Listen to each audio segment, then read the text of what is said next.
Okay.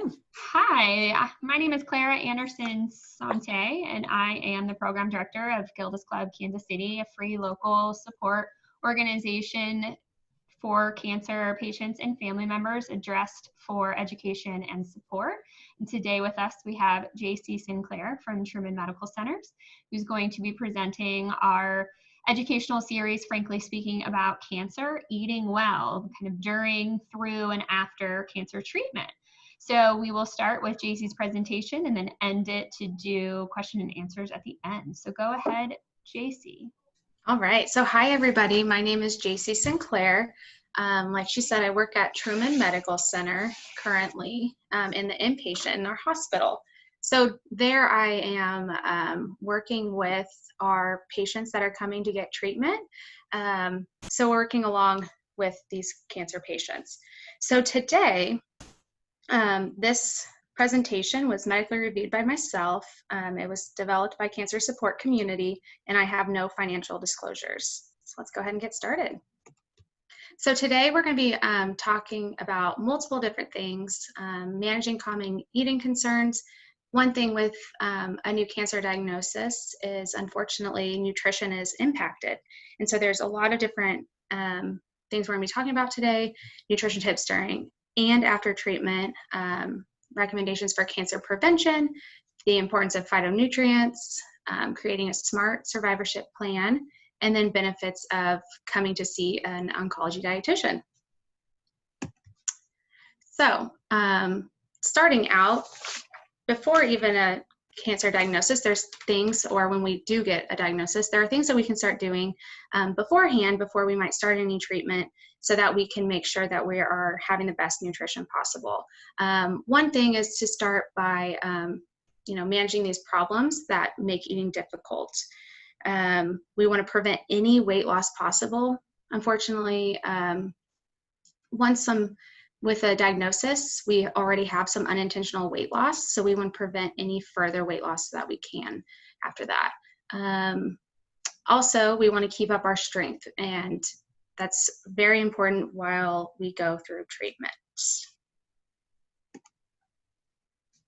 Okay, so nutrition during treatment can help with several different things. One of those is with side effects like nausea, diarrhea, or taste changes, which we'll be talking about here in the next few slides. Another thing that good nutrition can help with is maintaining body weight and muscle mass, prevent delays or breaks in treatment, prevent hospital stays or reduce the time we are in the hospital, and then eating problems like nausea, decreased appetite. Those are just common, and so we'll be touching base on those here in a bit.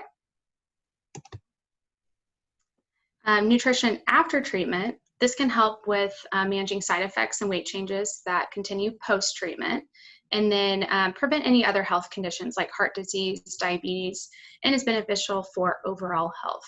Unfortunately, some people with cancer do have side effects that continue after our treatment is over.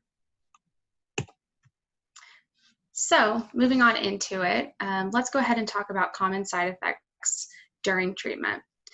There's a long list of these side effects, so it is really important to remember that there's dietitians like me and out there at facilities to help with all of these, because it can be a little overwhelming.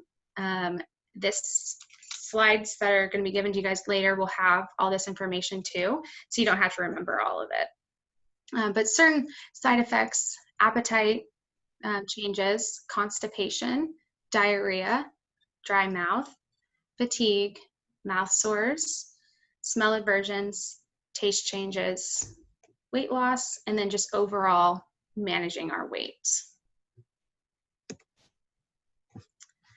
So for appetite changes, this is one of the most common ones that I seem to see. So here are some ways that we can help with this if we're struggling with decreased appetite. One is to eat small, frequent, nutrient-dense meals throughout the day to maximize our intake.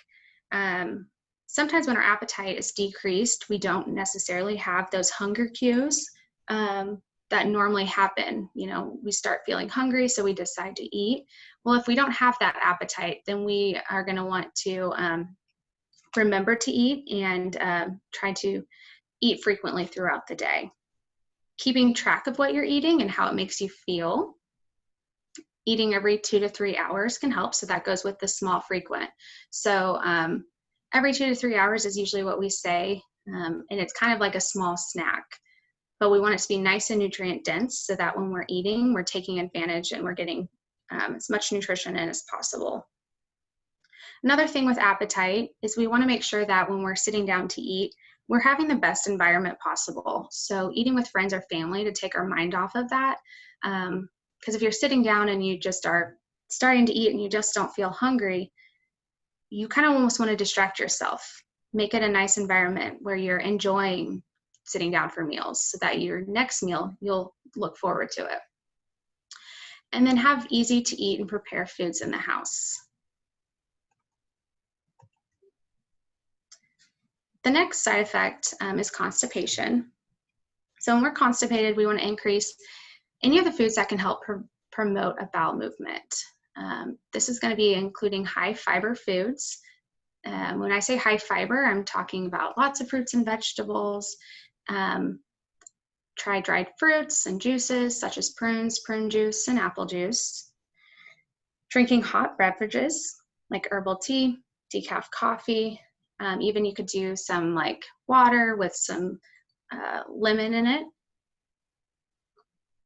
And overall, making sure that you're drinking enough water. When we're getting constipated, it's going to be even worse if we're not drinking enough fluids. We want to make sure to promote a bowel movement, drinking lots and lots of liquids.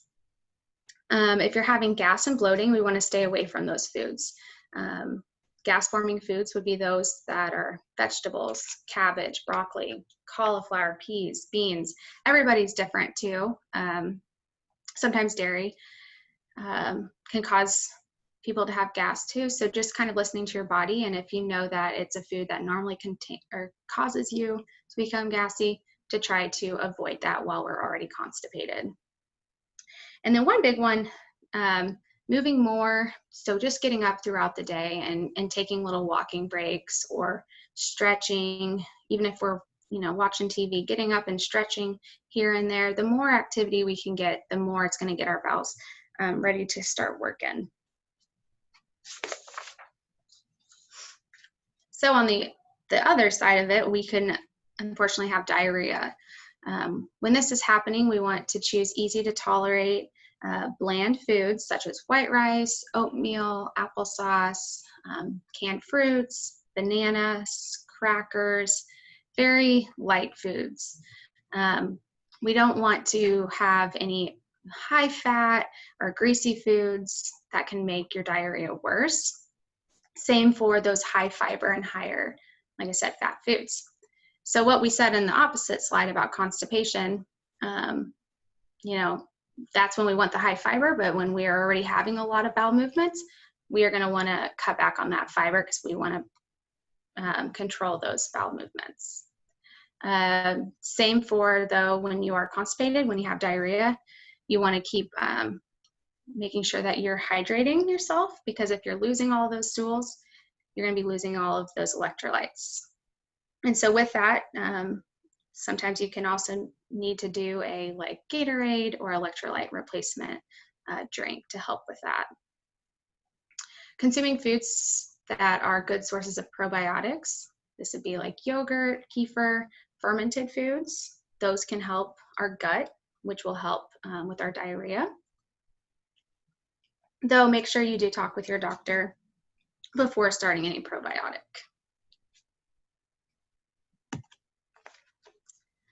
The next side effect would be dry mouth. So this ways to help increase our saliva so we don't feel like such a dry mouth would be, sucking on sugar-free tart candies. Just having something in your mouth that can give that little bit of moisture is our goal here. You can also chew sugar-free gum in between meals. Limit dry or hard to swallow foods such as baked potatoes, peanut butter, tough meat, doughy breads. So one way to make your foods more moist and soft is to add some gravies and some sauces to that. And make it, you can even also, you could do like blending in a blender making it just a little bit softer. And then make sure you drink enough fluids to prevent dehydration. Once again, I think a little moral of the story here is making sure we're staying hydrated through this whole treatment. Okay. Next is going to be fatigue. So this is another really common one. You're going to get tired. It's okay to rely on others, family and friends, you know, use them. See if they can help with meal prep or coming over to get you, you know, ready for a meal. Before treatment starts, or when you're having a better day where you have more energy, maybe doing a little bit of meal prep where we're cooking and saving, you know, even putting it in the refrigerator, or maybe you made enough where you can put it in the freezer, so that when you're having those days that you're more tired and not necessarily want to get out of bed and cook some huge meal, we already have it there, and it's ready, and we can just heat it up and make sure we're having a good meal. You know, moving more. So trying to, like I said earlier, even if it's just getting up for just a short little stretch or short little walk in your house, moving a little bit more can help decrease that fatigue, and make you feel like you have a little bit more energy. And then knowing that, you know, take it one day at a time and look at each day as a new day. We're, you know, might have one day that we're a little bit more fatigued, but that's just one day. The next day might be better. And when that is, then we can take advantage of that. And then setting a menu and eating schedule and following it, even if we're not hungry. So if we are super tired, we probably aren't going to want to sit there and have to brainstorm and think of a huge menu. So do that when we're feeling well. Set it up, have the food ready, have a, you know, brief little menu so that, oh, it's lunchtime. This is what I said I was going to try to eat today. Let me go pull it out of the freezer. And it's all the hard work is already taken care of on the day that you are feeling better. Another thing with fatigue, you can set an alarm on your phone or a little reminder. With fatigue, it's super important to get your sleep, but we also want to make sure that we're not sleeping through the whole day and then skipping meals, because that can be very common. So just setting a reminder and alarm to wake up around meal times and try to eat something. So next we have our mouth sores. So mouth sores are actually one of the most common side effects, and this obviously directly affects our eating. When you're in pain, you're really not going to want to eat. So we got to find ways to make these foods a little bit easier and not going to be as hard on our mouth. One way is to choose these soft, moist foods like oatmeal, creamy soups, yogurt, scrambled eggs. This is also where you could use a blender again and blend up your foods, make smoothies, or just blend things so that they're a little bit softer, and it won't be so rough when you swallow. We want to avoid any acidic or spicy foods.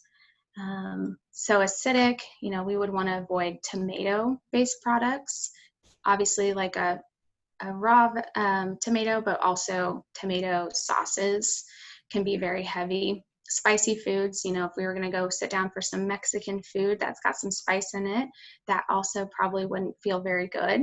So we want to go back to probably more of a bland, colder foods so that it's not going to hurt as much. One thing that you can do is you can make like popsicles, or you can freeze grapes and suck on those throughout the day. Even ice cubes, that cooling factor can sometimes feel good on your mouth. And then depending on where your mouth sores are at, if you could use a straw to kind of move past where that sore is so that you're not constantly swallowing on it. So next we have nausea and vomiting.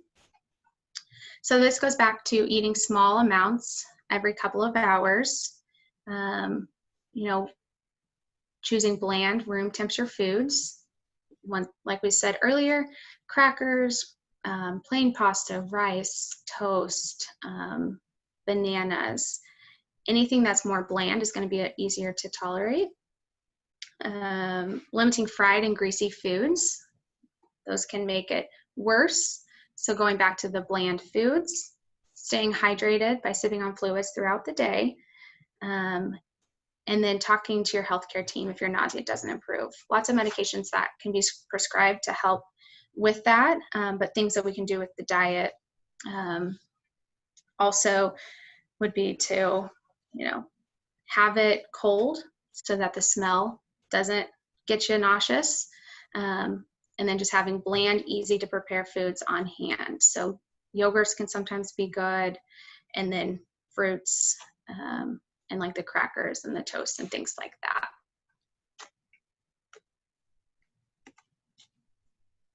The next one that goes along with the nausea is the smell aversions. If smell turns your appetite off, we want to avoid being in the kitchen when food is being prepared. Sometimes we haven't even got to sit down for our meal and we've already heard or had that smell and we're completely turned off. So trying to make before eating the least amount of smells possible, eating cold or room temperature foods, once again, instead of hot foods. The hot puts off more that steam or that smell. So that cold bland, if we can just take it out of the refrigerator and we're not going to have to heat it up and get that smell around the kitchen, that can help with the smell aversion. Opening a window or turning on a fan so that we can kind of get those smells out of there. That also, when it's nice outside, take the meal outside, sit on your deck or your patio, so that you don't have the kitchen smell anymore. You have the outdoor smell. And then, even lighting a little scented candle, change the environment in there, make it smell like you'd like it to, so that we don't have to smell the foods that are causing these aversions. Unfortunately, when we do have the smell aversions, there are sometimes some foods that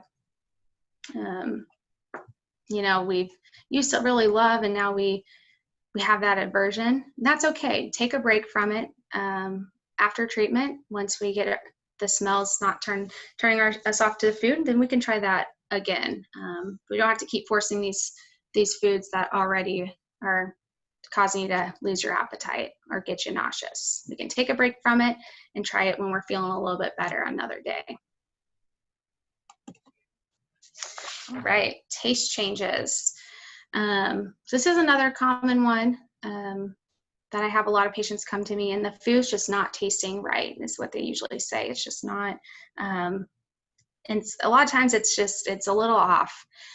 So unfortunately that can be frustrating, because sometimes you can't even put a word to what you think it tastes like. So we have to do a lot of experimenting and seeing how we can kind of alter when we're cooking or just adding foods to already prepared foods, how we can add different seasonings or sauces to change that flavor profile. So when food is bland or you just feel like it has no taste, we just want to add stronger flavors to it. This can go with sauces, condiments, citrus, really any spices, marinades that you have around the house. This could be adding extra dressings. Just the more, the better, so that we can get a hint of that taste. If food tastes metallic or bitter, on the other hand, we want to add sweeteners such as honey or like a maple syrup, and that sweetness will help that metallic taste. We would want to stop using metal utensils. Go ahead and switch to plastic. The more metal, that's going to make obviously the taste worse. So trying to remove that by using plastic utensils. Another way with taste changes, we can do a salt and baking soda mouth rinse. So you do 1 teaspoon of salt, 1 teaspoon of baking soda, and a quart of water, and you just rinse your mouth with that throughout the day to help with the taste.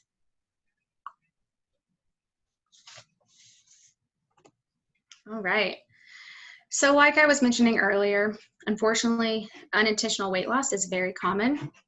So if we've already lost weight, we want to try to keep it stable. That's number one goal. And then, promoting some weight gain back. So if we've lost weight already, we're going to want to make sure that the foods that we're eating are as nutrient dense as possible. So the foods we're normally eating, we want to be adding sauces, we want to be adding gravies, we want to add peanut butter to foods. Say we're eating an oatmeal, maybe that's our normal brown sugar oatmeal is what we eat in the morning.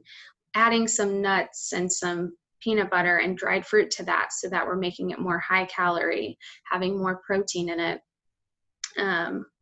because that way we can get as much bang for the buck as we can.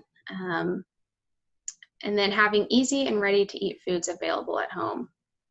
So once again, we want to make, when we sit down for a meal, we want to make it be the easiest thing for us at that time. We want it to be, we can just reach into our refrigerator and we have foods that we can throw together that don't take much time. So if we are fatigued already, we don't have to stand over a stove for a long time. We want to be able to just reach it, eat it, and make sure that we are having good nutrition so we don't lose further weight. So Greek yogurt's a great one to have on hand, granola bars. Let's see, I love just a simple peanut butter and jelly sandwich. Those are easy to have on the shelf. You can make that really quick. At least you're getting some calories in and meeting our goals for the day.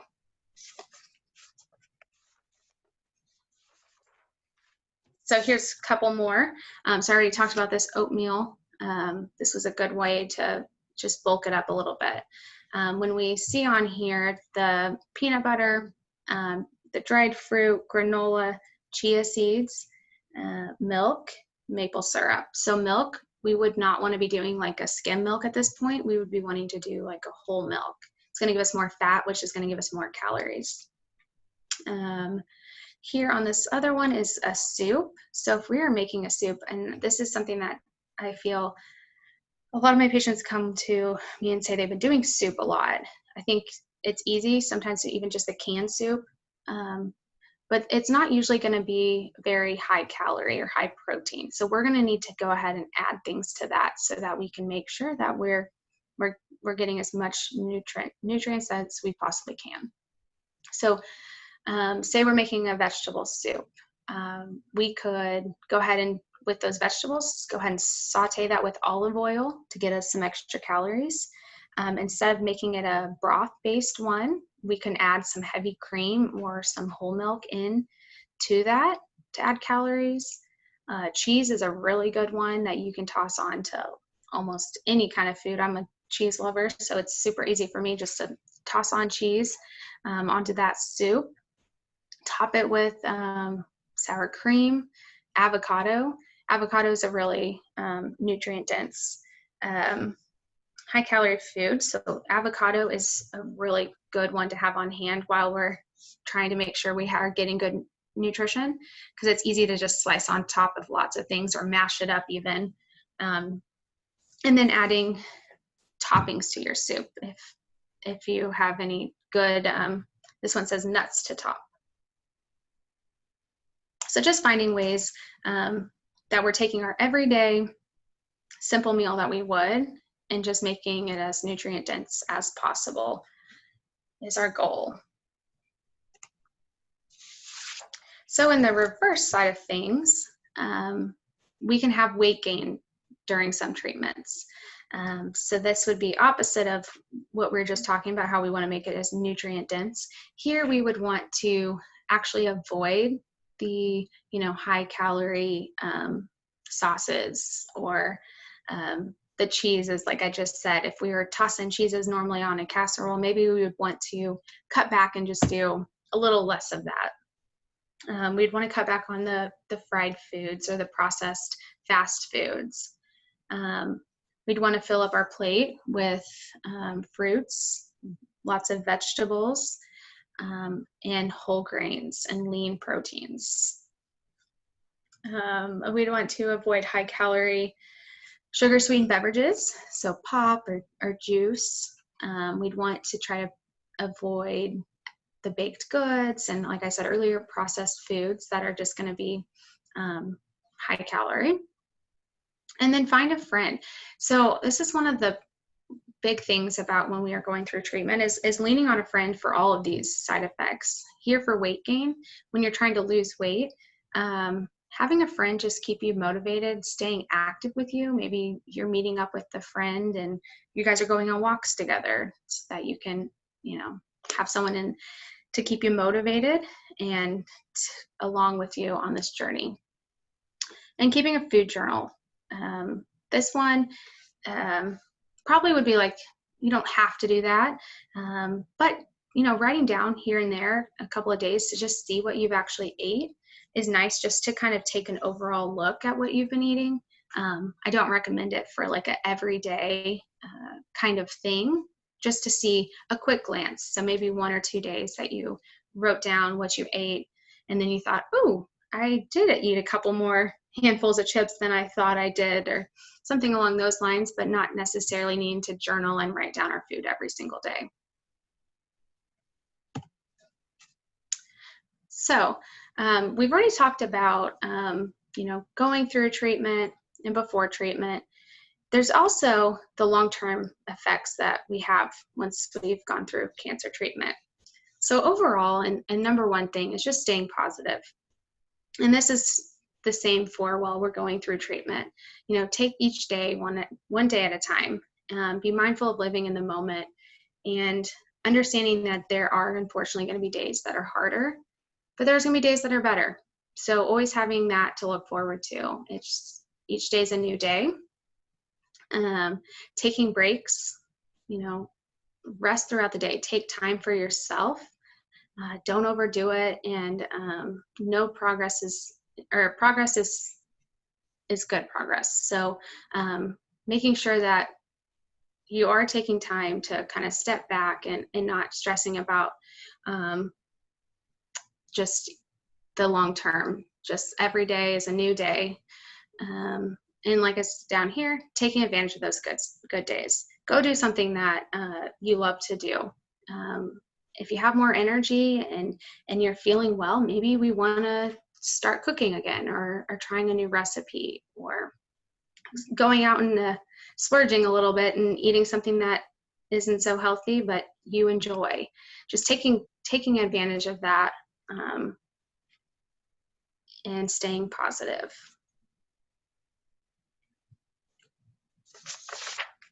Okay, so as cancer survivors, there's also things that we can do that can help reduce the risk of a future cancer diagnosis and to help with recovering, healing, and overall just trying to have the best nutrition possible and keeping a healthy weight. So one way we can do this is to choose nutrient-dense foods to help regain the strength and weight. So if we've gone through treatment and unfortunately we've lost some weight, then we are going to want to go back to that nutrient dense so we can get back to having nice strong muscles and having energy. So nutrient dense foods, like I mentioned already, these are going to be high calorie, high protein foods. So let's say us eating like a Greek yogurt versus us eating a little bag of chips. Our Greek yogurt's going to have good protein and calories and some fat. Our bag of chips is just going to be some potato chips. So not going to get much nutrition, not going to have those calories in there, the protein. So choosing those kind of nutrient-dense foods and this can also help manage ongoing side effects such as fatigue, appetite, and taste changes. Hopefully, these don't last for very long, but it can still go on for a little bit. So still trying to remember the things that we were taught during our treatment and keep those going for a nice, healthy lifestyle.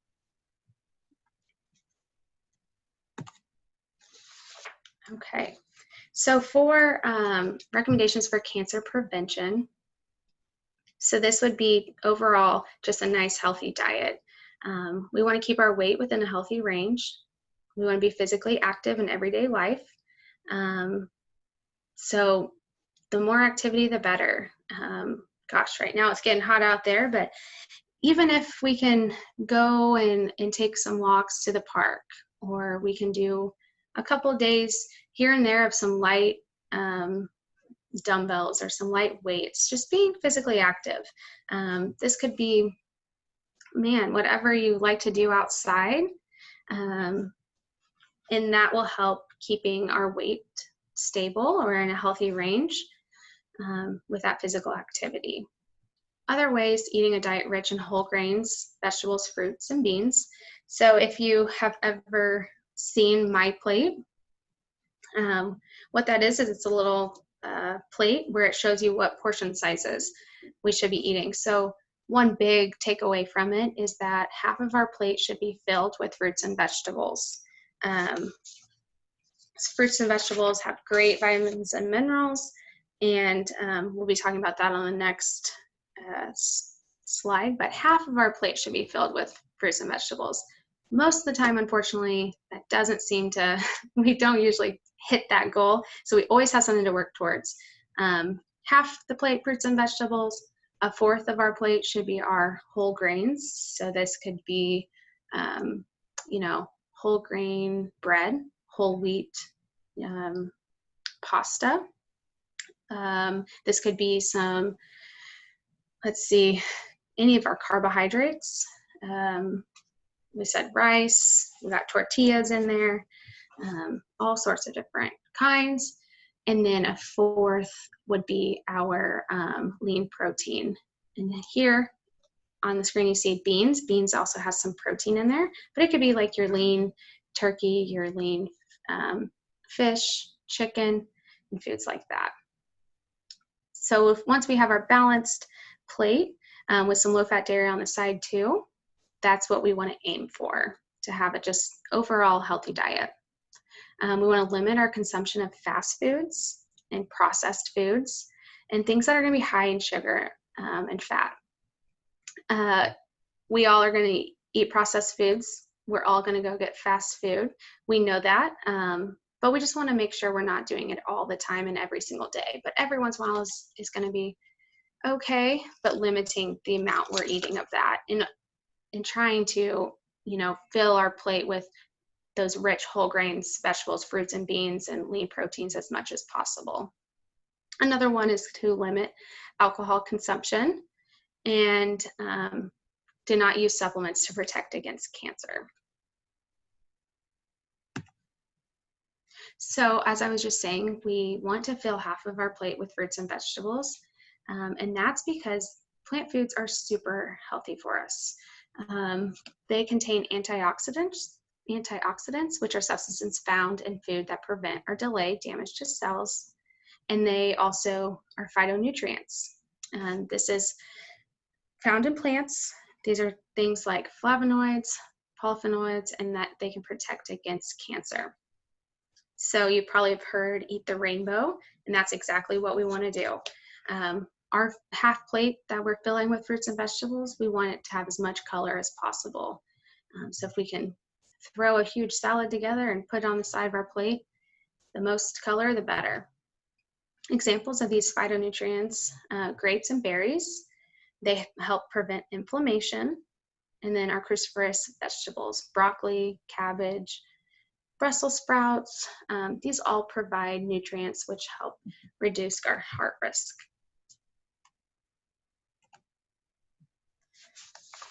So next we have our SMART goals for survivorship.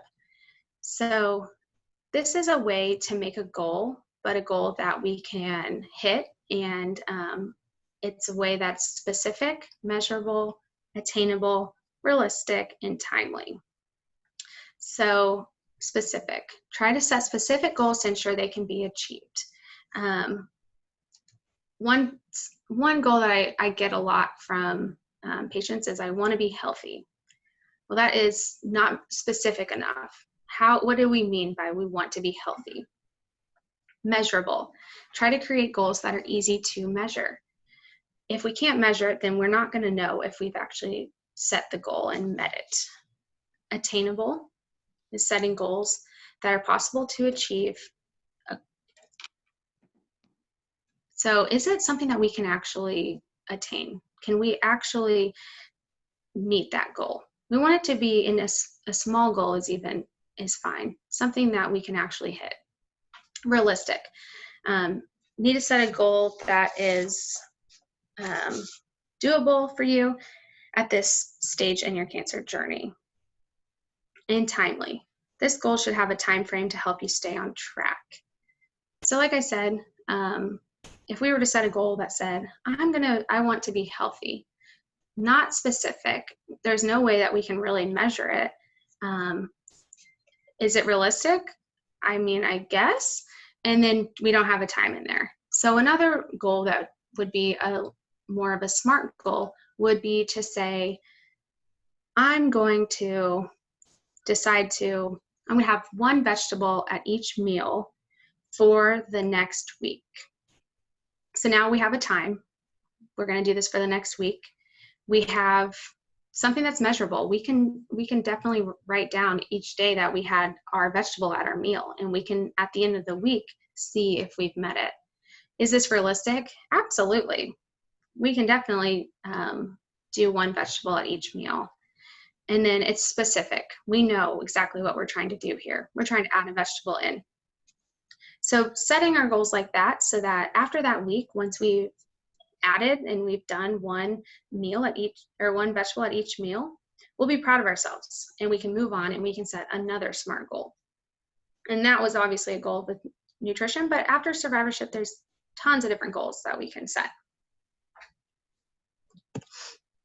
So next, I have just a couple of recipes on here. So these are two different, or this one is a overnight oats. I love overnight oats because it's, once again, when you're feeling well, you can take advantage of it, and you can make up a couple of these, and you can go ahead and put them in your refrigerator, and then they're going to be ready for you the next morning. Maybe you wake up and you're tired. Well, don't worry. You can just walk to your refrigerator, and you've got those overnight oats that are packed with great nutrition, and it's nice and easy. Pull it out, eat it, and we've got our breakfast down. And by the way, these will all be sent to you, so you guys can try these at home. This mango overnight oats is got mangoes, Greek yogurt. Greek yogurt's very good source of protein. So that's the yogurt choice we would want here. Maple syrup's got good calories. Milk, once again, if we are trying to promote some weight gain, we would want to make sure that this milk was more of a whole milk. If we were on the opposite side and we had gained weight and we were trying to maybe even lose some weight, we would want to do more of like a skim milk. Chia seeds, it's going to have great fiber in there. Oats also will have that, and carbs. And then we can put some fruit, nuts, really whatever you have here. Mix it all in there, put it in the refrigerator, and you will have a great, easy breakfast. And next we have the kiwi green smoothie. One thing I love about smoothies is you can toss a bunch of different options in there, drink it down, and you can really have a good nutrient-packed smoothie. So this one has kiwi, banana, Greek yogurt, once again for that protein, honey, fresh kale, and some 2% milk. Kale is great to throw into smoothies. You can hide it really easily. Same for spinach. And you're going to get yourself a serving of those vegetables. Get some good plant foods in there. And then really any kind of fruits you got on hand, you can toss in there. So it's definitely very versatile, and you can do a lot with smoothies. Another one, banana and melon smoothie. So this one shows you right here. There's multiple different fruits in here that they just tossed in there with some chia seeds, some whole milk. Once again, you start with that base of Greek yogurt, and you're going to get lots of good nutrients in there. All right, so that is all I have today. So now I am here to answer any questions.